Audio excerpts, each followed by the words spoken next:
when I was in graduate school, which was when I was starting to pay attention to what's going on with computers, it just kind of what computers could and couldn't do very, very much fascinated me. And the idea that we could build computers that could beat humans playing chess. One of the things that struck me out of that struck me in that whole endeavor is that when the computer got done playing chess and it finally beat the humans, it didn't raise its hands, pump its fist, or say, wow, I accomplished something. It accomplished the task, but it did so very differently than we did. And I think one of the reasons why relates to how computers behave and think. And part of my experience in messing around with computers is I work in a discipline that lacking computers wouldn't even be possible. There's just so much data that it takes to be able to find gamma rays or do high energy physics that it would be impossible. And so I've been excited to do that. And one of the things I got to do was we took data down in Tucson, Arizona. I was in graduate school at Iowa State. And so what would happen is every morning, I would we had to transfer the data from Tucson up to Iowa State so that we could do some analysis. And, that may seem like a trivial thing, but the internet was a relatively new thing. I actually remember seeing the first browser come out in 1994. It was actually highlighted at a APS conference I was at. And so this idea of navigating around the internet was kind of new. And what I had to do was transfer all this data up. And once I did it, I wanted to automate the analysis. And so one aspect of that analysis was taking this file that we'd write down type in all the information. There was a source name, there was a run number, there was whether it was a on or off, various things about how the data was taken, a bunch of comments, a bunch of times. And in order to do the analysis, I had to line up all the runs with the correct pairs and calibration data. And what struck me about this is, as I looked at the file, it was just trivial for me. I could just scan it and boom, I could tell you right away. I mean, it didn't even take me a second to do that.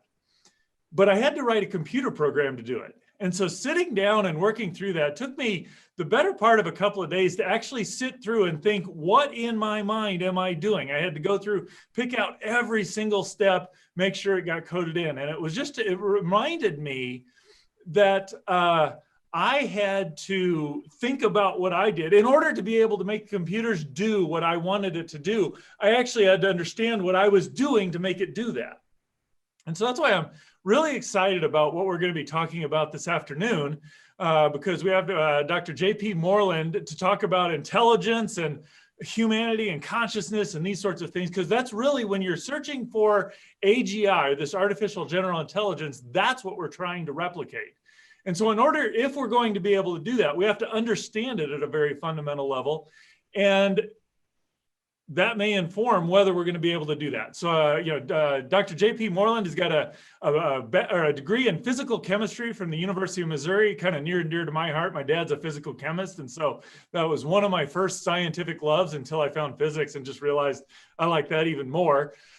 He's a distinguished professor of philosophy at Talbot School of Theology, really a man who doesn't need any introductions, but numerous publications, one of which very early in my apologetics career, I actually got from a friend of mine, Christianity and the Nature of Science, that I was able to start reading through and kind of thinking about how do science and Christianity work together, because that's what I was struggling with in college. And so, and I think one thing that just kind of illustrates to me the privilege we have is that he was chosen in 2016 as by the best schools as one of the top 50 most influential philosophers alive.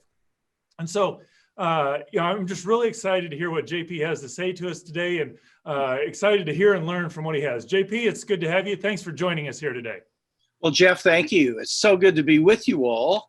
And I'm looking forward, dear brothers and sisters, ladies and gentlemen, to our time together. I was assigned to talk about artificial intelligence, consciousness, and human intelligence, or reason. And so what I'd like to do is to begin with some introductory remarks, and I'll tell you an overview of where we're going, and then we'll get into it. Um, Basically, an advocate of what I will call strong artificial intelligence takes the mind to be what the brain does. That is to say, there is no thing called a mind, but there are activities, brain activities. Now, they could be hardware activities, but let's just talk about the human being. Brain activities, and the mind is a specific set of brain activities to be mentioned later. So you might think of the brain as hardware and the mind as software, although that leaves entirely open what sort of a thing is software, which is an important question. All right, now that's just a quick statement, and we need to distinguish between strong AI and weak AI. According to strong AI, what I just said is what the mind is and what consciousness is. That is to say, according to strong AI, we can reduce mental intelligence and human mental activity to being nothing but brain activity or some sort of a computer activity. So this is a strong thesis of reductionism. Weak AI, on the other hand, says that artificial intelligence is just that. It's not intelligence, it's artificial, but it can mimic or reproduce certain things that real intelligence, as we find in rational agents such as we, can do. So I will from now on not be concerned with weak AI because I don't think there's any thing to deal with there, but strong AI makes a very drastic statement, and it will turn out to have a view of what we are. We are entirely physical objects that really just engage in functional behaviors and body movements given the right inputs. Now, in philosophy of mind, which is my specialty, strong AI is spelled out in terms of a specific view, namely machine functionalism. And so by understanding what machine functionalism is in the philosophy of mind, we'll be able to get I think a clear grasp on what strong AI is. And so what I want to do is I want to begin by just talking about what exactly is strong AI. I'll flesh that out a little bit, or machine functionalism. And then I'm going to talk about the problem of consciousness and strong AI. And then I'm going to talk about the problem of reasoning with strong AI. So let's begin with just a survey of what strong AI is, and then we'll go into consciousness and reasoning. Now, as I said, strong AI is a version of what is called machine functionalism. You might want to think of a Turing machine, which is an abstract device that is an adding machine. And so there are 4 things to know in order to grasp a machine functionalism. Number 1, we want to get clear on what this view says about a mental type or a kind of mental state. Now, a mental type or a mental kind is a mental state that can occur in several places all at the same time, like the type being in pain, or thinking the P, or desiring such and such, or having a sensation of thus and so. Those are kinds of states that can be present in various kinds of organisms at the same time. Now, a mental type is defined functionally. So let's just take the type being in pain, that type. That would involve being in a state, a type of state where certain inputs come into the body and brain, being stuck with a pin, let's say, or kicked in the knee, that will cause a certain brain state to occur, and that brain state will then yield two outputs. One will be an external output. It might be a bodily movement, like grimacing and shouting, ouch. The next output would be another internal machine state or brain state. In this case, it might be the state of desiring pity. And so what this means is that a type of mental state is exhaustively described in terms of a type of input, machine state or brain state, and then two outputs. So it's an input-out system. And what goes on between the inputs and outputs is a black box. It doesn't matter what's going on in there, as long as certain inputs generate the right outputs of both kinds, the bodily or a movement output. Now, a computer is the same sort of thing. So say a computer is in a type of mental state, adding the even numbers. And so to be in that state would be for the computer to receive certain input, and perhaps that would be scanning a sheet of paper and seeing the scribbling with certain shapes, 2 + 4. That input would cause a machine state to be realized in the computer, and that would generate an output where, let's say, the shape of a 6 would be put on the screen or a piece of paper, and the machine would move into a new state, ready to receive new input. And so a mental type of state is just a functional role where the inputs and outputs now are not causal, but logical, like in a computer program that Jeff was talking about writing. So you have if-thens, and if this, then that, and then if that, then such and such. So the inputs and outputs are not cause and effect, but they're rather logical relations, as you would find in a software program of some kind. So now that is what we call the mental type. It's a kind of role, we might say. So we could talk about there being a role called the role of playing quarterback. And in a certain system, that role would be defined by certain inputs, taking the snap from center and so on, and certain things happening within whatever it is playing quarterback, and then certain outputs being generated, perhaps the output of throwing the ball and the output of being in a new internal brain state, ready to receive new input, say from the coach. All right, the second thing we need to learn is what is a token brain state, or a specific instance of the type. So we have the type being in pain, but then there's Joe's pain, there's Sally's pain, and we can have a lot of different people that have their own pain.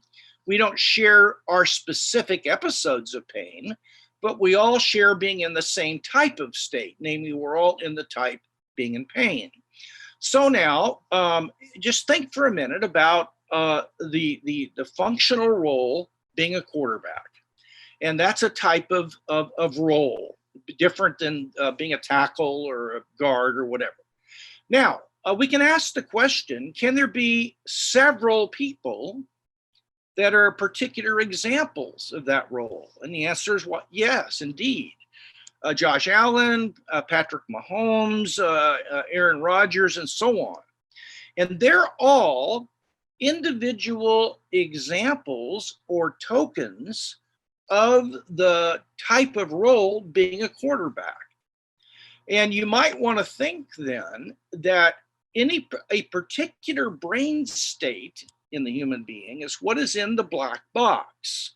So when you have the logical input, that will cause a specific state to occur in the brain that will produce, let's say, pain output of the right kind. And so we have a type, we have a token, a particular thing that is an example of that type, a particular hardware state, we might say, in a computer. Now, number three, what is the relationship between the type and the token? What's the relationship between being in pain and Joe's particular pain, or being a quarterback and Patrick Mahomes specifically being a quarterback? Well, the relationship is what is called the realization relationship. And realization means plays the role of.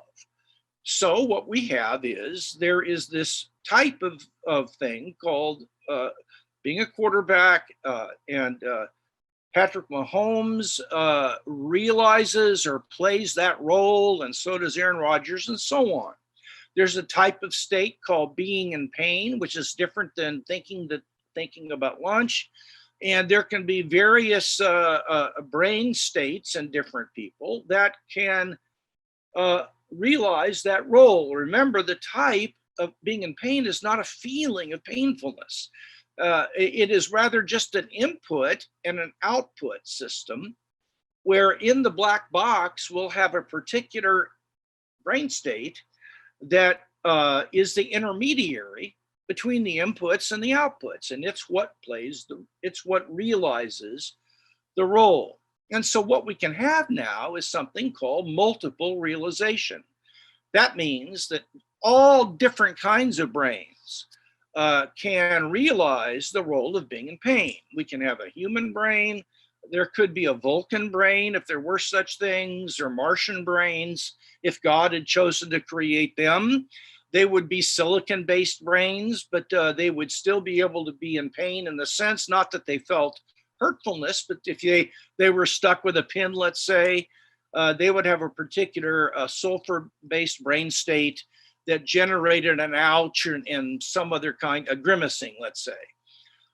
So what we have is like software can be realized by all different kinds of hardware.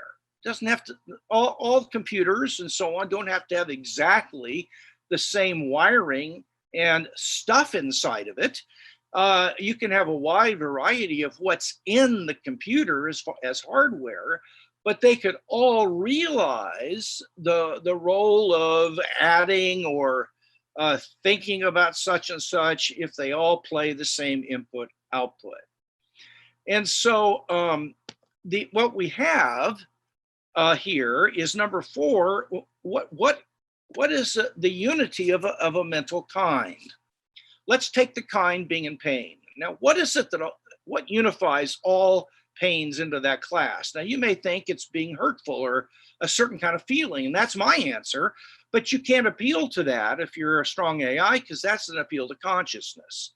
And that's what you're trying to get rid of. You're trying to explain a full mental life without consciousness, by turning consciousness into nothing but an input-output role that's realized by hardware, in our case, a certain kind of brain. Well, the mental kind turns out to be just an unwieldy, potentially infinite disjunction, where each disjunct is a specific brain state in a specific type of organism. So we might say being in pain is to be in C fiber firing state in humans, or such and such brain state in a dog, or such and such a brain state in a rat, or such and such a brain state in a Vulcan, or what have you. And to be in pain is just to be in a brain state that is one of the disjuncts in this. Notice that the members of the disjunction don't have anything in common intrinsically, they vary. There's nothing in common except they all play the same role, and that's important. So what we have is the functionalization of consciousness. Consciousness and reasoning is reduced to an input-output system where you have physical realizers. In our case, it's brain states, and in a computer, it would be a particular hardware state. But what makes that state the state of being adding is not some conscious state, but it's that certain inputs come into the computer, and as long as it puts out the right outputs, that counts as being in the state of adding, let's say the even numbers. Now, this is then what intelligence is, according to strong AI. It's nothing but a hardware object running input-output software, and that's it. But now we come up with a problem, and that is that this cannot account for consciousness. And so let's move now to the next point about consciousness, and we could go into great detail on consciousness, but we just very simply, we could just say consciousness is what you're aware of when you introspect. So consciousness is, again, when you turn inward and introspect, you bump up against a range of things. And there are probably 5 states of consciousness at least. There are sensations, like a feeling of pain or a tasting of an orange. There are thoughts, there are beliefs, there are desires, and there are acts of free will. Now, these are all states of consciousness that differ from one another. So then, what is it about these that makes them states of consciousness? Well, states of consciousness usually have 4 features that make them non-physical and make them states of consciousness. First of all, there is a what it is like to be in that state. There is a what it is like to be in pain. There is a what it is like to be thinking that the Pythagorean theorem is interesting. And we can become aware of what it is like to desire ice cream or to feel angry. And the essence of the conscious state is what it is like that characterizes being in that state. In addition, almost all mental states have what's called intentionality, and that means ofness or aboutness.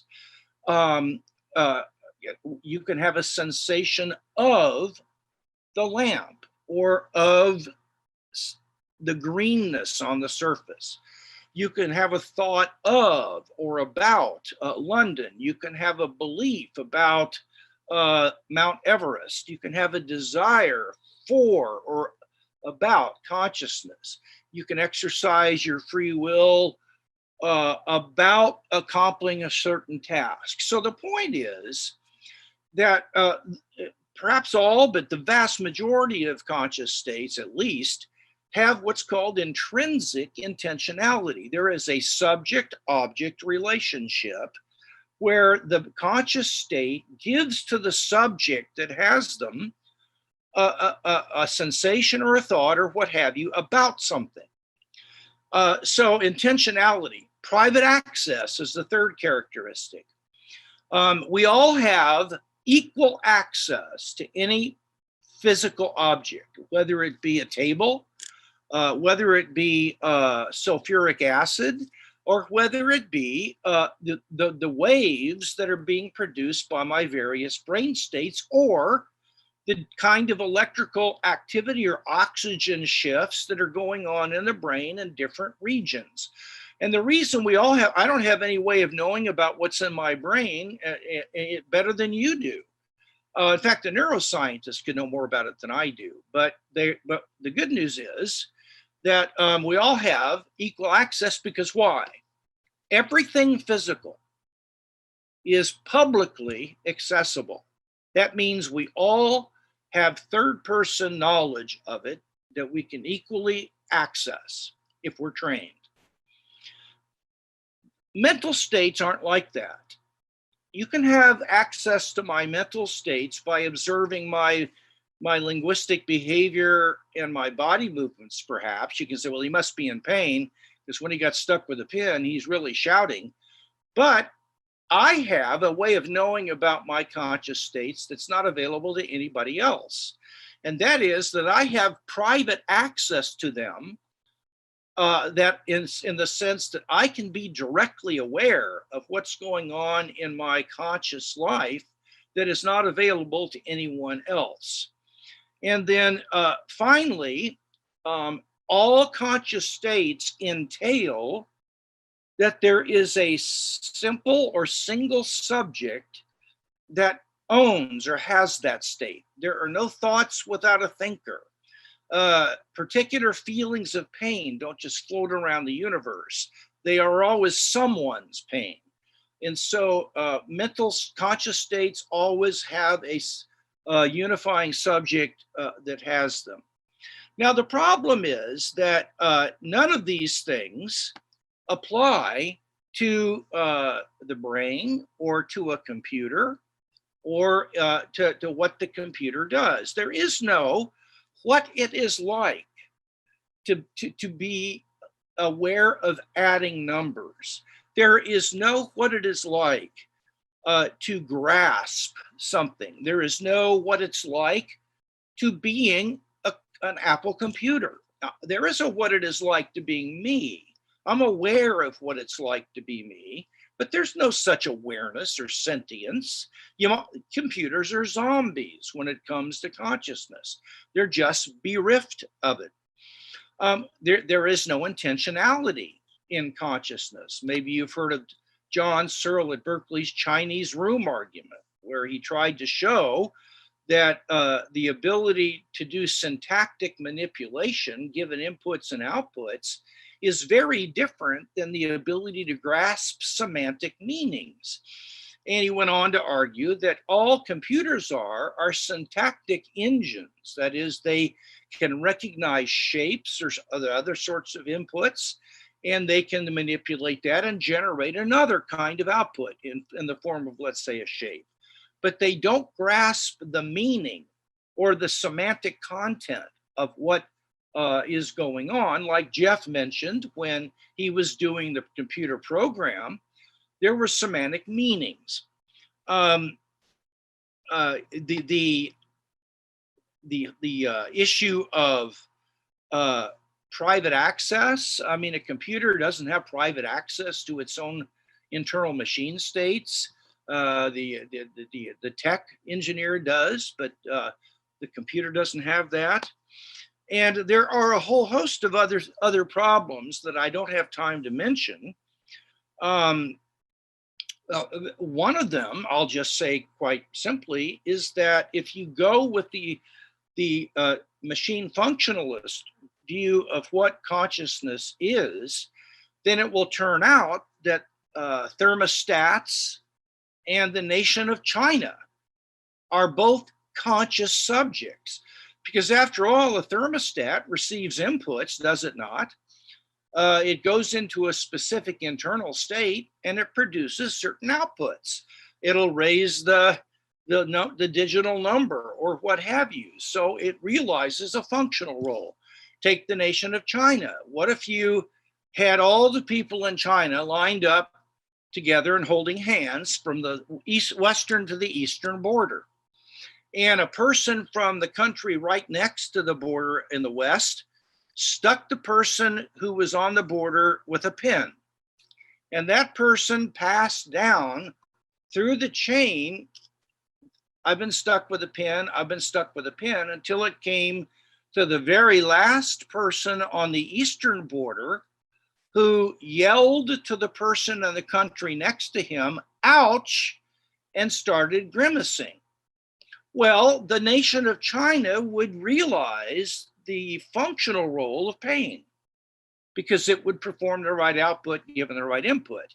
But there just is no mental subject that has the feeling of painfulness. The bottom line is this: what makes a conscious state what it is is the intrinsic, what it is like to that state. It is not the functional role that it plays in our behavior given certain inputs. And that's the problem with AI. It leaves out consciousness. Now, what about human rationality? Well, I'm going to list some features of human rationality that artificial intelligence just doesn't have. And therefore, you can't reduce artificial intelligence to human reasoning or human intelligence. And so if you would start with a case of reasoning where you might sit down and try to deliberate and think through maybe a logical or mathematical problem or a problem in chemistry, or maybe some inductive issue where you're in a jury trying to reason through the evidence for and against a guilty verdict and come to a conclusion. So that's what you're doing. Now, what are the characteristics of human rational processes of deliberation? Well, first of all, they're inherently normative or prescriptive. And what I mean is that after you've gone through a set of reasons, you ought to be in a state that follows that process of one sort or another. In other words, you ought to draw a certain conclusion if the evidence points clearly in one direction. So you're in a jury trial, you go through a deliberation about the evidence, and it's pretty strong that the evidence indicates that the person is guilty. Well, then you should, following the deliberation, be in the mental state the person is guilty. You listened carefully to my language. You ought to be in that state, not morally ought, but rationally ought. Why? Because if you're not in that state, then you're irrational. You're not in the state you should be in. And if you go through a chemical problem, you should come up with this answer and not that one.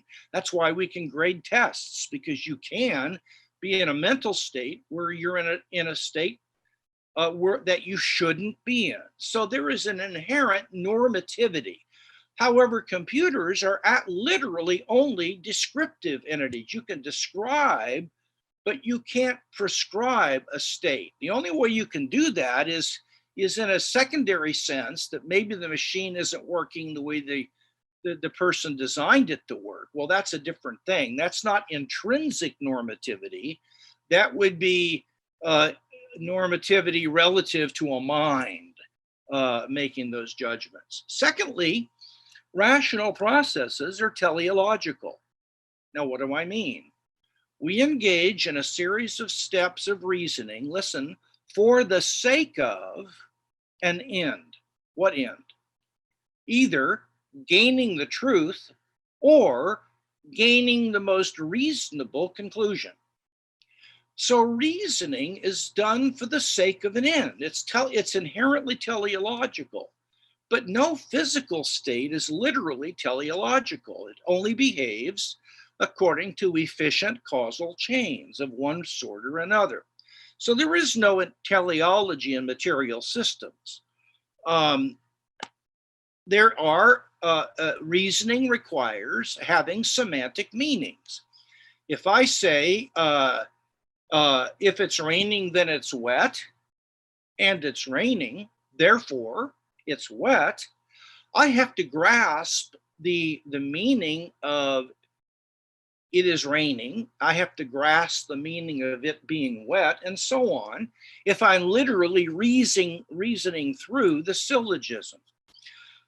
This grasping of the meaning requires there to be meanings or semantic content, and it also requires me having the ability to grasp, or to put it more specifically, to be aware of the logical relations between the antecedent and the consequent of premise one, and of the logical relations between premises 1 and 2 and the conclusion.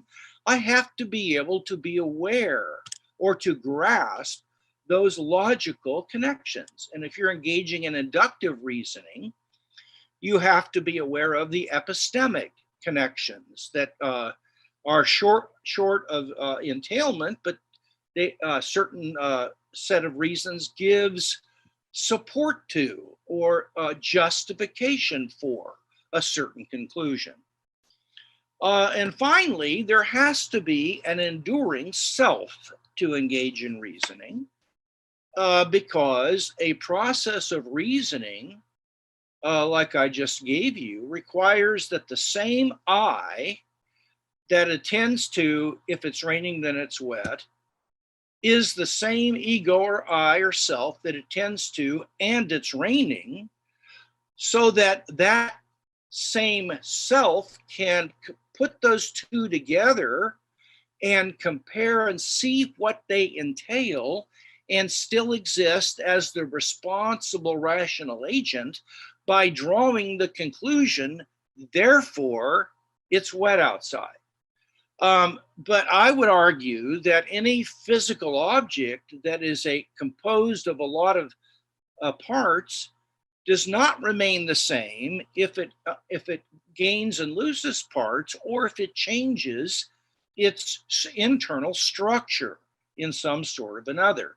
It might be the same collection of parts, but not the same object, because a statue is a different thing than the clump of bronze that you shaped, but they all both have the same parts. Now, what makes them different? Their structure. So if you undergo a change of structure, you get a different object. And if you undergo a change of parts, you have literally a different object in the strict sense. And so there's no enduring self when it comes to complex material objects composed of parts, if they gain and lose parts, or if they shift structures in one sense or another. Now, this has been quick, and I wanted to do this so that we could get to our panel discussion. But now I wanted to recall for you that strong artificial intelligence is, in the philosophy of mind, what we call machine functionalism, which basically reduces consciousness and intelligence to some kind of a hardware state that realizes a certain role of inputs and outputs, and we can call that role adding or reading data or whatever it might be. And what all of that does is it leaves out consciousness, which I have given you 4 characteristics that make conscious states conscious, and no physical object or state has any of those. What it's like, intentionality, private access, entailing a unified self, and that rationality in humans has a whole range of features that we all know about because we've engaged in processes of reasoning, and we can easily recognize these. There's intrinsic normativity, there's teleology towards an end, semantic meanings, intentionality, the meanings have to be of something. There is an ability to grasp or be aware of the logical or epistemic connections between and among the meanings and the propositions.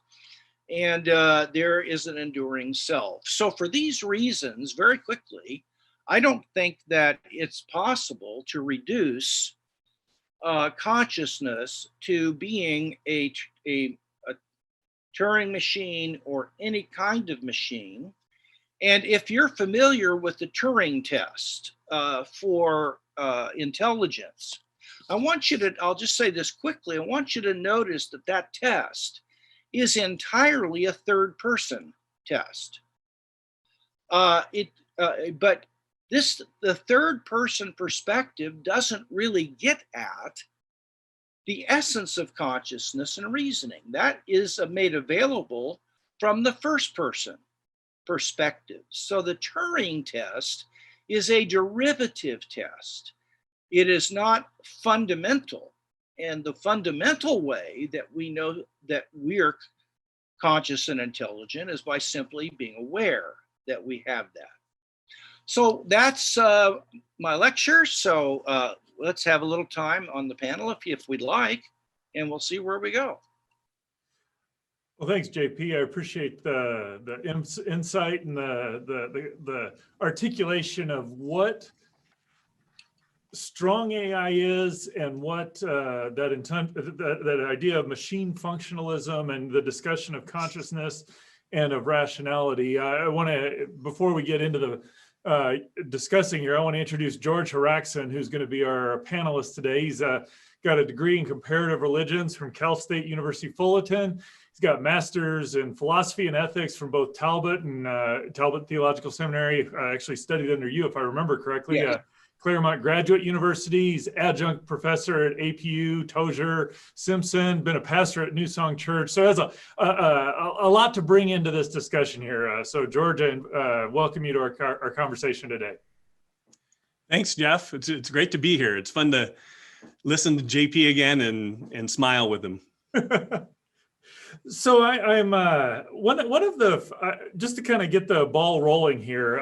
We've been talking a lot today about narrow intelligence and general intelligence, artificial narrow, artificial general intelligence, and one of the impressions I had is that that's a kind of reasonable set of synonyms for strong and weak artificial intelligence. But it seems like your description is something a little bit different, that narrow really refers to I can do one task well, whereas weak has a different connotation to it. Although we kind of agree that the AGI and the strong artificial intelligence are kind of synonymous. Is that a correct description? Well, I am not. There are different ways in my discipline of using narrow and broad and narrow, or those concepts. And I think they're a little different in my field than the way you're using it. So I don't think I'm familiar with how you're using it. But I will just say again, strong artificial intelligence is the view that consciousness and intelligence just are nothing but machine functionalism. So computers are fully conscious and just as rational as a human being, not because they have states for which there is a sense of awareness of what it's like to be in that state, but because they can realize a certain software, and that's all consciousness is. Weak artificial intelligence says, a consciousness and intelligence is what we know from the first person perspective, and we humans have that. But what we can do is try to find machines that can imitate that by if we set them up the right way and write the correct programs, then we can do inputs and they'll give us outputs that we need, like an adding machine, let's say. But that's not the same thing as intelligence, but it's a way of sort of kind of mimicking it in some way. But it isn't the same thing. So that's the difference. Okay. So it does, it does seem to me that that's throwing in a, not ambiguity, but realizing that there's a lot of different things when we're talking about artificial intelligence. There's does it do one task? Does it do a lot of tasks? But then there's fundamentally a distinction of, is it conscious of what it's doing, or is it just really providing inputs, outputs, even if it's That's doing right. a wide wealth of different tasks. Bingo. Okay. And let me recommend two books. These are both physicalists, but they do a very good job. One's an older book, but I still recommend it on this, by John Searle, called The Rediscovery of the Mind. That book does a really good job of dealing with the question of functionalism and artificial and strong intelligence, AI. So John Searle, The Rediscovery of the Mind. Another book is by the late Jaegwon Kim, Jaegwon Kim, at Brown University, one of the top 5 philosophers of mind in the last 75 years. And I knew Kim and had interacted with him. But he has a book called Philosophy of Mind, 3rd edition. And in that book, he has a whole chapter on machine functionalism and the problems with it. And so those would be two sources. I don't agree with everything in the books, but that that's the way it goes. I like JP's distinction. We should point it out again. There's a difference between mimicking and duplicating. And when we're talking about duplicating, it sounds to me, JP, what I'm hearing is you're referring to that metaphysical status or that ontological status that we arguably won't be able to duplicate consciousness in a machine. Am I hearing you correctly? Absolutely, because the way you're using duplicate means that we can take human consciousness and reasoning and have it occur as is in a computer. But by mimicking, it means, well, we might be able to imitate it, but we are not duplicating it. I like that distinction. So is this, I mean, I was talking about my fascination with watching the machines play chess, if you will, at least as they compare with the grandmasters. And it seems to me that they are able to mimic how humans play chess. But they miss a key component in that humans they're playing a game, but it's also, there's a place for them in the game. When the computers won, okay, nothing happened with the computer. Whereas when the grandmaster wins, hey, I accomplished something. There's a sense of self, if you will. I'm not quite sure the right language to use, but no, that's good. I mean, I totally agree with you. And I would just add two things, but I completely agree with your analysis. The first thing I would add is that a computer really doesn't know how to play chess. It doesn't understand anything. So it's not like it recognizes what a rook is or what the different pieces are and understands that. Instead, it just has on and off switches. I mean, things inside that can, you can go through. It says yes or no, and or charged or not charged, and there's no understanding whatsoever. The other thing I would say is that I am always hesitant to use the active voice when talking about an artificial intelligence machine. Because I don't think that computers literally do anything. They are unable to perform actions. Now, there's a difference between a body movement and an action. And let me give you, Wittgenstein said there's a difference between raising my hand and my hand going up. Now, my hand going up, perhaps caused by some electrical current that came through the room, is simply a body movement. It's not a behavior. It's not an action. Me raising my hand is an intentional act that involves me exercising my will and intentionally performing an action. So I will use doing words, but computers and matter does not perform any action literally. It's just it's all passive. It is triggered by certain triggers, and then an effect will be produced. So that's just something I am always on the lookout for, and you don't have to buy it, who's listening, but at least it's worth thinking about. Some people, I think, refer to that, JP. We have to be discerning or careful about seductive semantics. Sweet. And so we will. What do you mean by that? Well, how we can apply words or tag things. It's kind of like an anthropomorphism. We can tag it with it learns, it's thinking, etc. But it doesn't follow from that ontologically in reality that it has the properties for which you were describing. Yeah, and that's so dangerous because this can actually be the basis of a rhetorical trick that substitutes for an argument. Now, I'll give you an example. All throughout the literature, in philosophy of mind.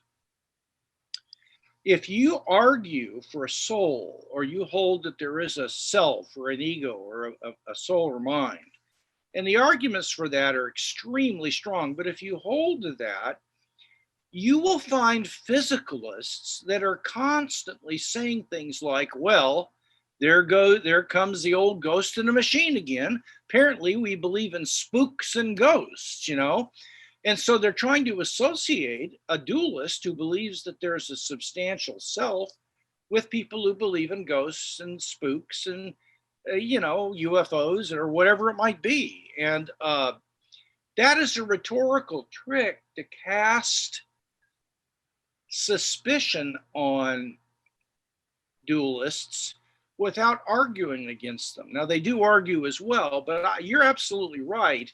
You got to be very careful about that sort of thing. Go ahead, Jeff. Or do you have a follow-up to that, George? Or? Oh, I was only going to mention that also when AI people are developing robotics and things like that, there's what you might call, what some people call seductive optics too. We will endow it with certain features in that by the way it looks, whether we're repulsed by it, which is kind of the Frankenstein issue, or whether we're drawn to it, which is called the uncanny valley syndrome. But I think both those things help us would equip us to be discerning, remembering that there's seductive semantics and seductive optics as well. Good point. Yeah, it seems like we're kind of drawn to want things to be intelligent, whether they are or not. So we need to be on the lookout for things that will make us think that, whether they are. So question, we're talking, the difference between human intelligence and artificial intelligence, whatever that might be. How would human intelligence contrast with animal intelligence? So, would it, like, for example, would a chimpanzee have consciousness?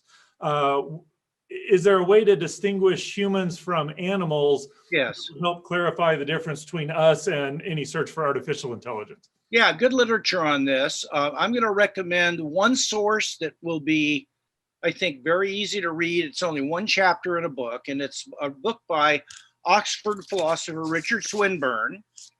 It's called The Evolution of the Soul, and he has two chapters in there on the difference between a human soul and consciousness and the animal soul and consciousness, and how on what rational basis can we determine what kind of a soul an animal has. And it's really well done. So you don't just, well, I like dogs, so they've got this kind of a soul.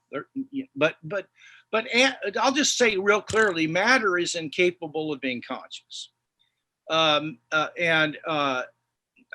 So if a thing is conscious, then it has some kind of a soul in order to possess that consciousness and unify it. So it's very clear that animals are conscious and have souls. And the more unlike an animal is to us, the less grounds we have for ascribing to it certain conscious states. So the way we know other minds is by analogy with our own minds. Because I get stuck with a pen, I'm aware that between that time and my shouting ouch and grimacing, there's this internal state, which is a feeling of hurt or pain. I see you do that, and lo and behold, the input was pretty doggone the same as mine, and so was the output. And you're kind of structured like I am, and so I'm pretty highly justified in thinking that you were in pain too. Now, what about a gorilla? Yeah, they're like. What about a fish? I don't know. When you cut, are they in pain? I'm kind of 50-50 on that. What about an ant? Well, now I don't know. They either are or aren't, but I'm losing my confidence the further we get away. Now, there's a huge difference between higher animal souls and consciousness and ours. And I'll give you I'll give you a simple one of the many, well, two. Number one, animals are not capable of free will. They don't engage in free actions. There is no basis for believing that whatsoever. Therefore, they cannot understand oughts or duties or experience moral guilt or shame. When they look like they're just engaging in behavior that is submission to the alpha male or the head of the herd. So it is submission behavior. It's not genuine shame. The other thing is that an animal does not have second order conscious states about its first order conscious states. So what I mean is, I'm very clear to me that certain higher animals can think and have simple beliefs. It can think my bone is buried in the backyard, or it can, that's a belief, or it can have thoughts about, when master's coming home or something of that sort. But they are not capable of having thoughts about their thoughts or beliefs about their beliefs. So, for example, you'll never have an animal give any kind of behavior that indicates that it's pondering of all of the beliefs it holds, what percentage is true and what percentage is false, and what can I do to improve my stock of true beliefs and kind of get rid of the false ones. Now you might say, well, how do you know they don't do that? That's the wrong question. The burden of proof is on the person who is going to ascribe a certain kind of mental state to an organism. And you do that by observing their bodily behavior given certain inputs. Animals give no behavioral evidence that they're undergoing an internal conscious state of thinking about their thoughts or having beliefs about their beliefs. That's why they can't repent, because to do so, you have to have a belief about your own beliefs and attitudes, namely that they're wrong. Now, one other thing this implies is that an animal can have no concept of truth. It can have an awareness of reality. Okay, so an animal can be aware that this predator's real, but it has no concept of truth. Why? Because to do that, you have to be aware of your own thought and see that it corresponds to reality. And so to have a concept of truth requires an ability to have a second order thought about the content of my thought and to judge that it's true. But if animals are not capable of second order mental states about their first order states, then they're not capable of having a concept of truth. So they're limited in what they can do. Some think, I don't know that frogs think. I believe they have sensations. I think they're aware, they can see a fly. I don't think it can have the thought that there is a fly. So that would be my quick answer. So just a follow up on that, and I'm just thoughts that came to my head is you're talking about how we, in a very real sense, we look at other organisms, whether they be people or animals. Let's just say dogs, because that's the example I'm going to give. And we say those the inputs and the outputs match, therefore I sense a similar mental state. So what would you do with like a dog who is sitting over in the corner because it's eaten all the Twinkies that the owner said not to, and yet when the owner comes home, the dog picks up the wrappers, throws them in the trash can, and brings the ball to the owner? Would that has a similar flavor to how I would repent if I'd done something wrong. So how can we not say, oh, that's repentance? Good question. And I think if all we had to go on was observing that behavior, then I think it would be reasonable to conclude that the dog is feeling a sense of shame or guilt about what it did. But that is not all we have that is relevant to making that kind of judgment. We have to bring in all the evidence, not just one part of the evidence.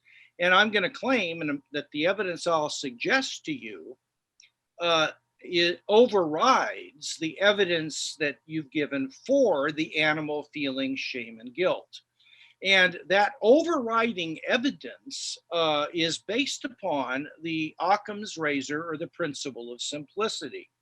Namely, if we have two hypotheses that do an equally good job of explaining animal behavior, we go with the simpler one than the more complex if they are equal, because simplicity is a tiebreaker. And it says, everything being equal, go with the simpler. And that seems to me to be indisputable. The difficulty that I'm pointing out is that we have a wide range of evidence that animals are not capable of understanding the concept of duty, because in order to have a concept of duty, and as a result, guilt or shame for violating duty, you have to be able to have a concept of two things. The first, you have to be able to distinguish between what you desire most versus what is intrinsically most desirable, or between what you want most and what you ought to want most. And so animal behavior can be described by ascribing to it states that are overall desire states, where there's a playoff of pros and cons and so on until they reach what they want to do the most. And their behavior could be a result of wanting to satisfy desire, as opposed to taking the next step, namely wanting to do what they ought to do. So the simpler hypothesis is the desire explanation, not the duty one. The second thing to have a moral sense of duty is that you have to be able to universalize your judgments, which means that if something is wrong for me on Monday, then if it's really wrong, then it's wrong for everyone, everywhere, on any other day that is in the same relevant circumstances. So, I mean, it wouldn't follow because I have a duty to make sure my kids get to school, that you have a duty to make sure my kids get to school.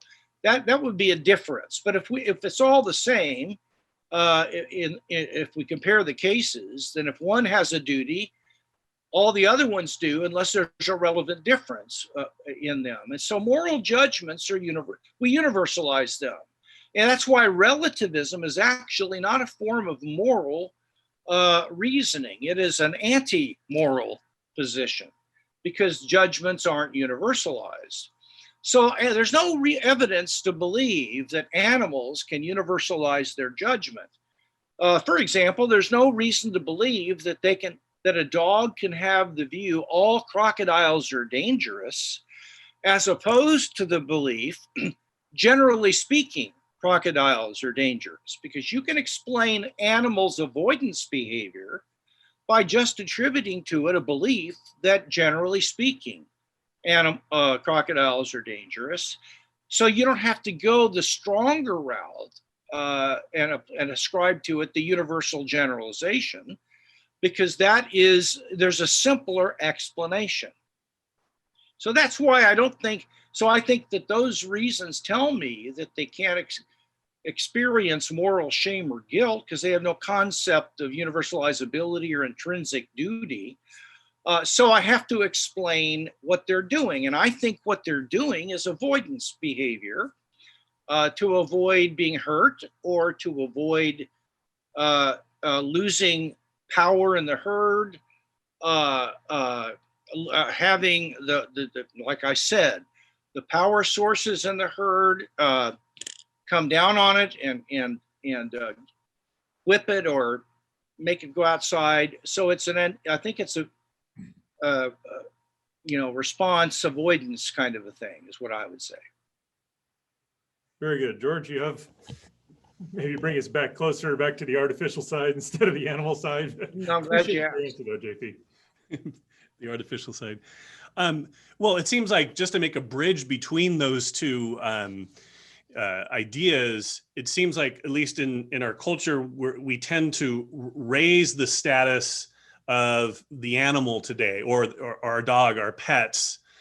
And it's likely that we'll do the same thing with artificial intelligence. In fact, philosopher Sean Dorrance Kelly, he put it this way. He said it's entirely possible that we will come to treat artificial intelligent machines as vastly superior to us or equal with us.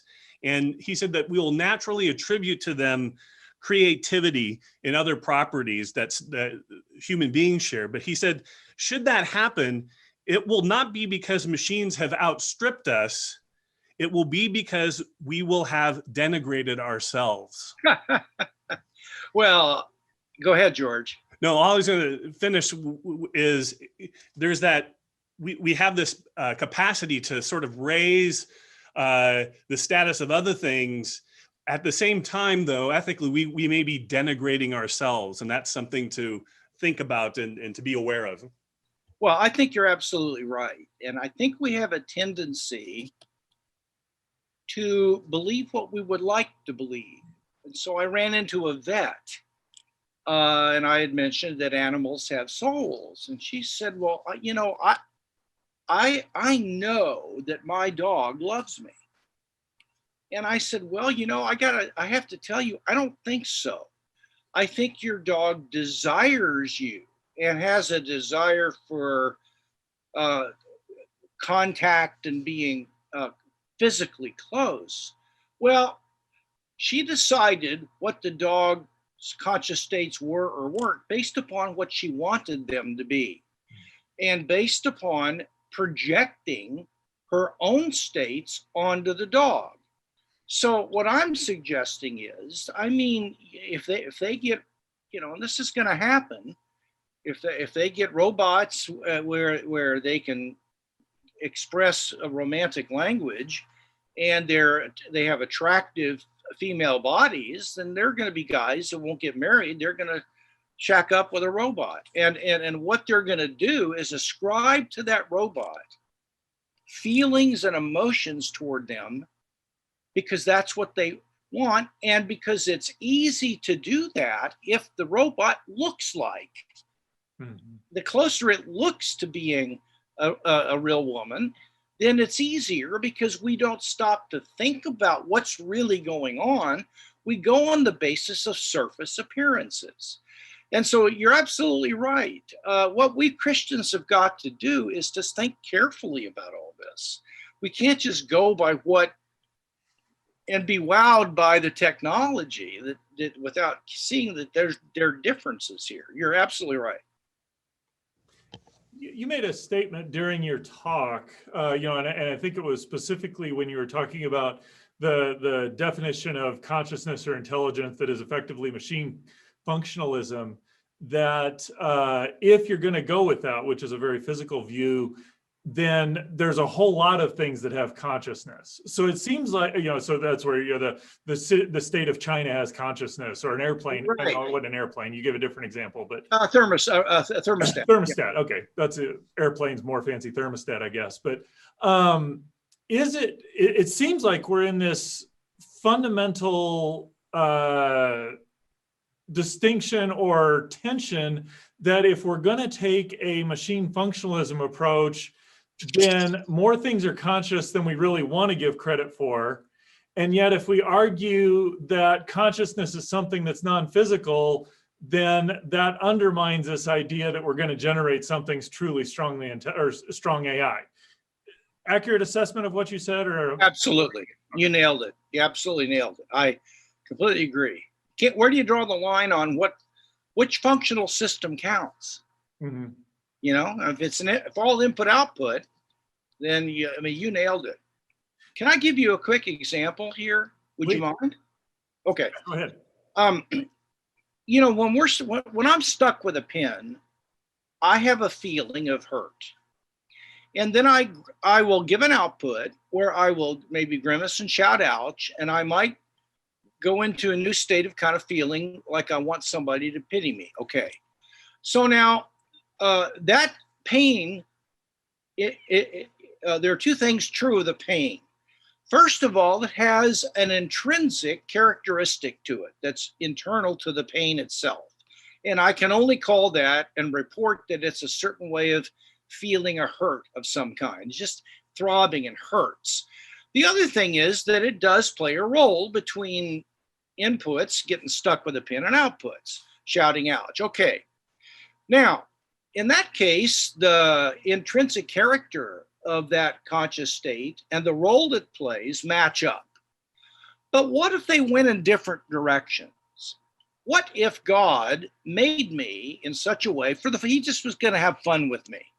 So that when I got stuck with a pin, I had a mental state of tasting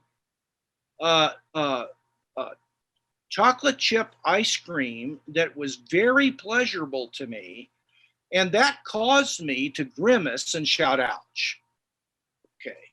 Now I'm asking, what conscious state was I in? And the functionalist is going to have to say, you were in pain. Why? Because I realized the proper functional role. I'm saying, dude, no, I'm wired weirdly. I'll grant you that much. But I was in a really nice state, and I know exactly what it was. It was almost like tasting, cookie dough ice cream, and very much different than lemon ice cream. But what made it the state it was its intrinsic features, not the role it played in inputs and outputs. So what's happening is that the problem with this strong AI is it just gets rid of consciousness. Mm-hmm. And it's all about inputs and outputs. And I think that's cheating, I guess. So let me ask another question. And I think we all probably pretty much agree on kind of this, maybe a mind-body dualism, that there's a distinction there. If it turns out that the proper explanation of consciousness is a purely physical mechanism, how likely is that to happen, I guess? And I'll kind of say it this way, most everybody thinks general relativity is an accurate description of gravity, but we might be wrong. It might be modified Newtonian dynamics. There's that possibility out there. Yeah. Most people in the community don't think that, but if it would alter the way we look at a lot of things. And so I guess that's kind of my question is, how, as a Christian, how much do I need to stand on that? And how much is it that I may be wrong there? Well, I think what the most important thing to say is that we have to draw a distinction between the question, how do you explain consciousness, versus the question, what is it?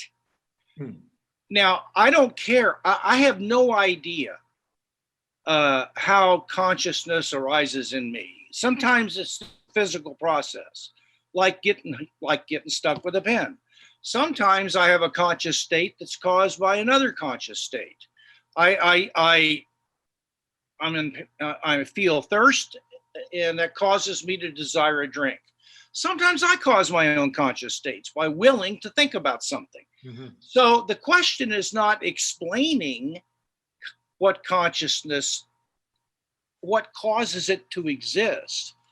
It's what is it? And I've given a characterization of what it is and of the kind of thing that needs to possess it. I haven't gone into that, but I could make a very strong argument that only a simple, partless substance is adequate to explain what the possessor of consciousness needs to be, and that an object with a number of parts is not suited to be conscious.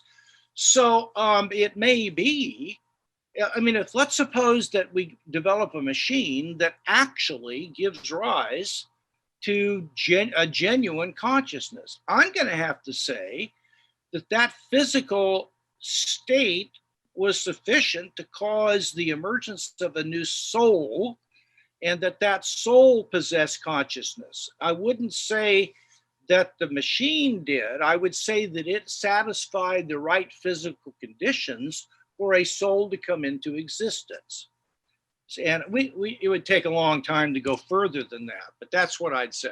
No, I really appreciate that, because it's that there's the what is consciousness, and then there's the what causes consciousness. And we've talked a lot about what is, and could we do that in a in an AI type thing, but there's a different discussion. I really appreciate that. George, you have any more questions or thoughts here?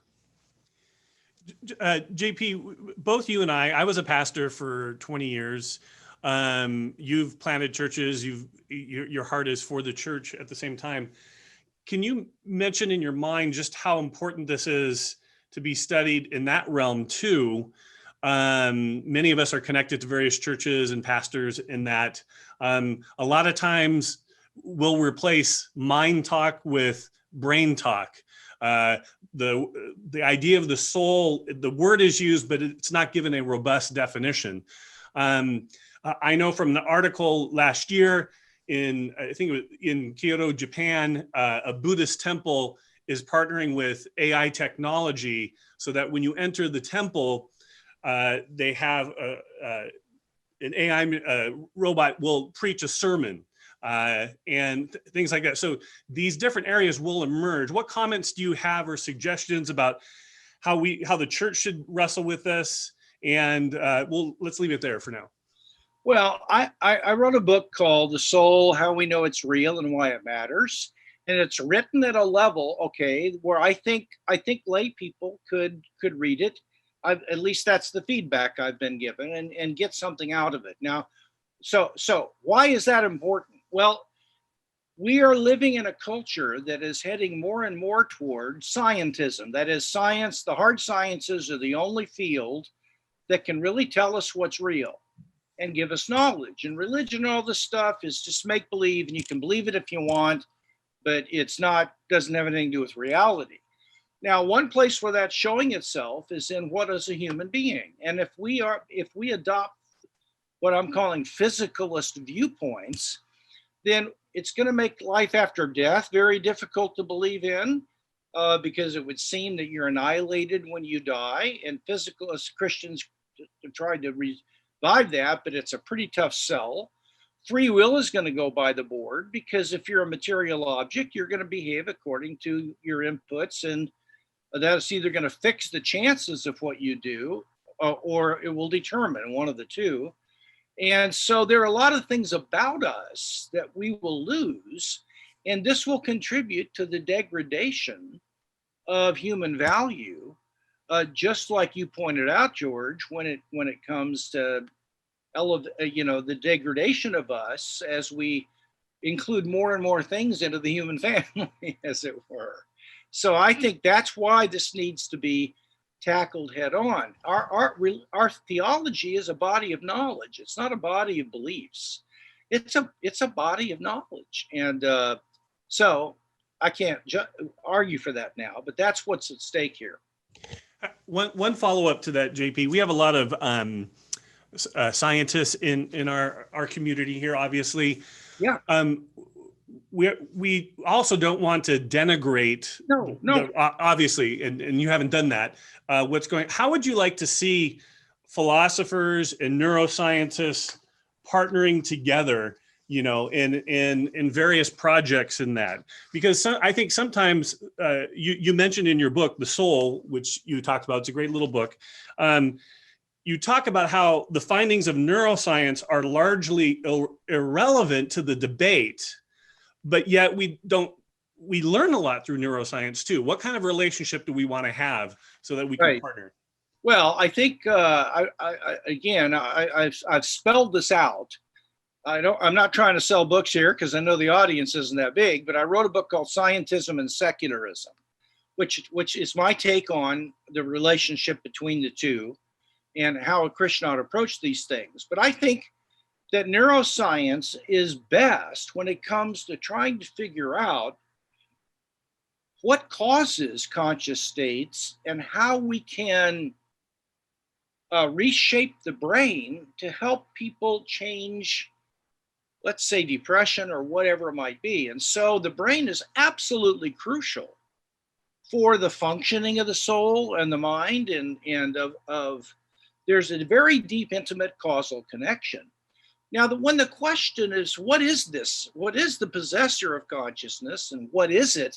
I'm just sorry, those are metaphysical questions. And I've got lists of what they involve, and there's not a one of them that can be answered scientifically. They're not those kinds of questions. That doesn't mean neuroscientists isn't absolutely crucial in trying to figure out how the brain works and how does it relate to consciousness. It's just not the right field to tell us what it is. In fact, you have to have an idea what consciousness is before you can go to the brain and try to figure out what affects it. So you can't kick the ladder that you use to climb up to the top out from under you while you're still standing on it. So I'm out of gas. Well, hey, we're gonna wrap up here, and JP, I appreciate you taking the time to be with us. Yeah, thank you. Been a challenging, thoughtful, and very fruitful discussion in my assessment. I've learned a lot, and just really appreciate you taking the time. George, thanks for coming and joining us and being willing to dialogue, and just really have found our conversation fascinating. Thanks for joining us today. Well, thank you for what you guys are doing. Keep it up. Very good. Yeah, thanks, JP.